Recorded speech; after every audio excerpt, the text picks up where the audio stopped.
നിരവധി ക്രിമിനൽ കേസുകളിലെ പ്രതിയെ തൃശൂർ റൂറൽ പോലീസ് അറസ്റ്റ് ചെയ്തു. നിരവധി മയക്കുമരുന്ന് കടത്ത് കേസുകളിലെ പ്രതിയായ തൃശൂർ എരനല്ലൂർ കേച്ചേരി സ്വദേശി പരപ്പുപറമ്പിൽ വീട്ടിൽ 30 വയസ്സുള്ള ദയാലിനെയാണ് തൃശൂർ റൂറൽ ജില്ലാ പോലീസ് മേധാവി ബി കൃഷ്ണകുമാറിന്റെ നേതൃത്വത്തിലുള്ള പ്രത്യേക അന്വേഷണ സംഘം അറസ്റ്റ് ചെയ്തത്. രാസലഹരി, കള്ളനോട്ട്, വധശ്രമം തുടങ്ങി നിരവധി ക്രിമിനൽ കേസിൽ പ്രതിയാണ് ദയാൽ.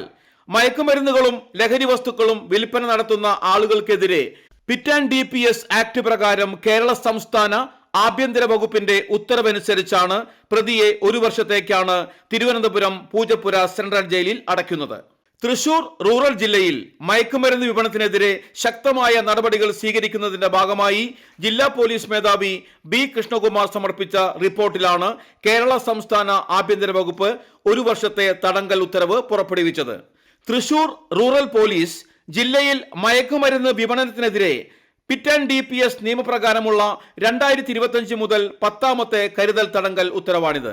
ദയാൽ മയക്കുമരുന്ന് രാസലഹരി കേസിലും 4700 രൂപയുടെ വ്യാജ ഇന്ത്യൻ കറൻസി നോട്ട് പിടികൂടിയ കേസിലും വധശ്രമ കേസിലും ഉൾപ്പെടെ 6 ക്രിമിനൽ കേസുകളിൽ പ്രതിയാണ്. Kodungallur police station inspector Arun BK, SI-മാരായ സാലിം, K മനു ചെറിയാൻ, GS CPO-മാരായ ജിജോ ജോസഫ്, CPO-മാരായ ഉണ്ണികൃഷ്ണൻ, ജിനീഷ് എന്നിവർ അടങ്ങുന്ന സംഘമാണ് പ്രതിയെ പിടികൂടിയത്.